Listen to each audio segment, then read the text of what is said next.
वह कभी स्वतंत्र नहीं हो सकता।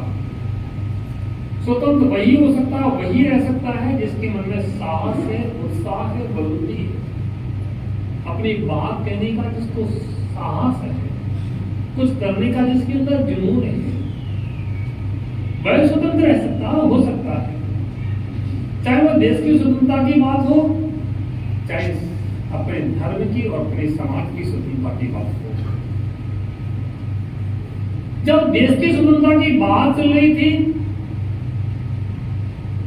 तब झांसी की रानी आगे खड़ी हुई। लोग आज भी कहते हैं कि खूब लड़ी मर्दानी में तो झांसी वाली रानी, खूब लड़ी मर्दानी में तो झांसी वाली रानी थी। आज भी नाम लिया जाता है गौरव के साथ, लेकिन उसने झुकना नहीं सीखा था। भले ही उम्र कितनी भी हो कि नहीं, हमारे लोगों के साथ में अत्याचार हो रहा है, हम चुप नहीं बैठ सकते। भले ही 21 या 23 वर्ष की उम्र में वह बलिदान हो गई हो, लेकिन उसने जितना भी जीवन जिया वह जीवन उसका सार्थक हुआ है। जीवन उसी का सार्थक होता है जो कुछ करके गुजर जाता है। खाली रोटी खाने वाले का जीवन सार्थक नहीं होता है कि रोटी खाए और सो गए। ऐसे लोग तो संसार में बहुत मिल जाएंगे।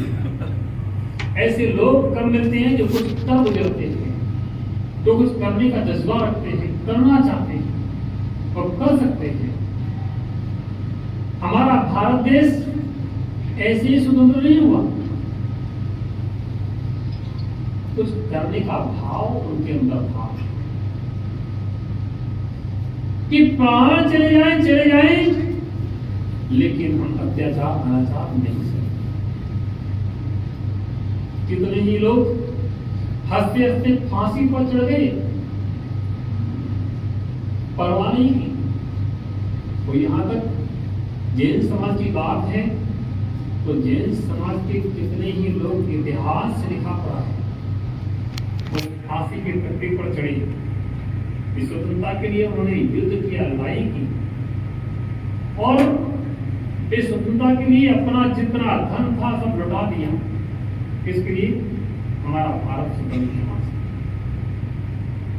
हुकुमचंद जी का उदाहरण मिलता है। इंदौर के सेठ का नाम था हुकुमचंद जी ना, सर सेठ हुकुमचंद। उन्होंने उस स्वतंत्रता के लिए क्या नहीं दिया, पूरा सब कुछ खोल दिया अपना के लिए, जो कुछ लगे लग जाए। ऐसे कई लोग हुए जिन्होंने स्वतंत्रता के लिए अपने तन मन धन इस देश के लिए अर्पण किया है। और जैन ही नहीं, सभी लोगों ने स्वतंत्रता के लिए कदम आगे बढ़ाया, बहुत सह लिया। भारत की स्वतंत्रता के लिए हम आगे हैं, लेकिन धर्म की स्वतंत्रता के लिए भी हमें आगे आना चाहिए। भारत की स्वतंत्रता के लिए हम आगे हैं, लड़ाइयां लड़ी हैं, और धर्म की स्वतंत्रता के लिए भी हम लड़ाई लड़ रहे हैं और लड़ेंगे। जैसे बनेगा वैसे करेंगे। कोई कहीं भी कुछ भी कहे, लेकिन मैं कह सकता हूं दावे से कि आज हर व्यक्ति के मन में तीर्थ की सुरक्षा का भाव है। छोटा बच्चा भी है, उसके मन में तीर्थ की सुरक्षा का भाव है। ये भाव क्यों उत्पन्न हुआ? कहीं ना कहीं कोई गलत व्यक्ति दिशा निर्देश कर रहा है, और जो गलत व्यक्ति दिशा निर्देश कर रहा है उस दिशा निर्देश को हमें समझना पड़ेगा। अगर गलत दिशा निर्देश करने वाला हट जाएगा तो स्वतंत्रता परतंत्रता फिर नहीं होगी, स्वतंत्रता ही रहेगी। लीडर जो होते हैं बस गड़बड़ वही करते हैं, सामान्य जनता में कोई दोष नहीं होता है, किसी को कोई परेशानी नहीं है। आज संदेश शिखर में भी जहर उगलने की कोशिश की जा रही है। नेतृत्व करने वाले लोग स्वयं आके जहर उगलना चाहते हैं, वहां अपनी बैंक वोट बैंक बनाना चाहते हैं केवल इस नाम से कि सभ्य से करके पर्वत पर बलि दे करके धिक्कार हो। ऐसी छोटी सोच रखने वाले ज्यादा दिन तक टिकते नहीं हैं। उनका जीवन, उनका भविष्य ज्यादा नहीं रहता है। कोई कितना भी अपने आप में सिर ऊंचा कर ले कि मैं बहुत बड़ा हो गया हूं, मैं गारंटी दे सकता हूं ऐसे लोग कुछ ही दिन के मेहमान होते हैं। और ऐसी हरकत से बाज नहीं आए तो कुछ ही दिन के मेहमान होंगे, उनके जीवन, उनका भविष्य अच्छा नहीं होगा। समझदार के लिए इशारा ही काफी है। जिन लोग अहिंसा के पुजारी हैं कि कायर नहीं, अगर नेतृत्व गड़बड़ करेगा तो नेतृत्व को निपटाना भी हम जानते हैं। अब कैसे निपटाया जाएगा ये समय बताएगा। लेकिन सत्य यह है कि नेतृत्व से जो नेतृत्व करते इस देश का, वे नेतृत्व ऐसा करें कि समाज में विघटन पैदा ना हो। अगर विघटन पैदा वाला नेतृत्व करने वाला नेतृत्व करेंगे तो जैन समाज के लोग भले ही तलवार नहीं उठाएं, किंतु तुम्हें बुद्धि के प्रयोग से नीचे गिरा देंगे।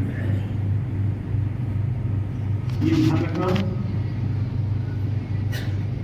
जरूरत पड़ेगी तो तलवार भी उठाएंगे, जरूरत पड़ेगी निपटाएंगे भी, और जरूरत पड़ेगी जो होगा सो करेंगे। प्राण का बलिदान देना चाहिए, को अपवित्र नहीं होने देंगे। कहीं भी तलवार उठाने की बात आती तो पहले यही कहते कि भाई आप शांति से निपटा। गिरनार की बात भी हम लोग एक ही बात शुरू से कह रहे हैं कि शांति से निपटा। हम भी बार बार यही कह रहे हैं कि भाई हमारा क्षेत्र है, उस क्षेत्र में पूजा करने का अधिकार हमारा है। हम तुमको भी पूजा करने से नहीं रोकते हैं कि भगवान सबके होते हैं, किसी एक के नहीं होते हैं। और छोटी सी बात के पीछे एक ऑर्डर बनाओ, ये अच्छी बात नहीं। समझदारी इसी में है कि आप भी उन चरणों की पूजा करो, और जो उन चरणों की पूजा करना चाहें वो उन चरणों की पूजा करें। तुम किस रूप में मानते हो तुम्हारा विषय, मानते रहो। हम जिस रूप में मानते हो उसको हमें अपने रूप में मानने दो, उसमें रुको मत। हम तुमको नहीं रोकते तो हमको मत रोको, बस इतनी सी बात है, कोई बात नहीं। प्रेम से धर्म का व्यवहार, प्रेम का व्यवहार होना चाहिए। इस व्यवहार से हमारा धर्म, देश और हमारा राष्ट्र सब सुरक्षित रहेगा, और छोटे छोटे खंडों में बंटने वाले कोई सुरक्षित नहीं है। हम नहीं चाहते कि हम छोटे छोटे खंडों में बंटे, हम सब सुरक्षित रहें। हम सब भगवान नेमनाथ की पूजा करें, आराधना करें, और जो जिस रूप में पूजे उस रूप में पूजे। लेकिन जो नेमनाथ की पूजा करता है वो नेमनाथ के रूप में पूजा करने से कोई रोके नहीं। बस इतना सही वहां हम चाहते हैं। सबके लिए मंगल आशीर्वाद। 15 अगस्त है, स्वतंत्रता का दिवस है। स्वतंत्रता दिवस पर पता नहीं क्यों अंदर पीड़ा है, टीस है, तो है वो शल्य है, कांटा लगा है, तो कांटा जब तक निकलेगा नहीं तब तक टीस बोलती है। और ज्यादा बददुआएं लेना किसी के लिए अच्छी बात नहीं है। बस समझदार के लिए ये सारे काफी है। ये बोलिए आचार्य गुरुचरण संगति सकल जी।